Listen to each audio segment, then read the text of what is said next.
Is your code trapped in the digital equivalent of a dusty attic, or is it ready to shine? Let's jump right in. Should you put your personal projects on GitHub?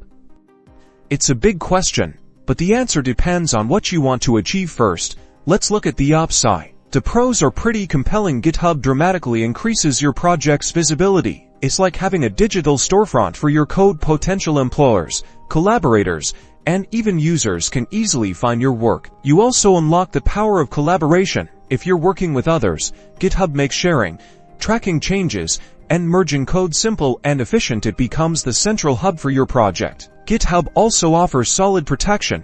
You are provided with version control through Git, which can help you roll back to previous versions in case of error. Now, let's switch gears. How about building a portfolio? Displaying your work on GitHub instantly builds your online resume. Think about it. A well-organized repository with clear documentation and a good README file is your chance to make a great first impression. Potential employers can dive into your code and assess your coding style and expertise. But hold on, not everything is sunshine and rainbows. What about your private projects?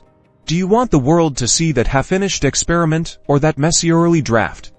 Every public repo essentially becomes an open book. Also, remember that making your project open source means allowing others to use, modify, and distribute it. So, what's the verdict? The cons are real, and this is why it is important to assess what your project is like before uploading it. Public hosting is a powerful tool for building a portfolio, sparking collaboration, and boosting your visibility. Just weigh the benefits against your willingness and comfort level to expose your project and personal security.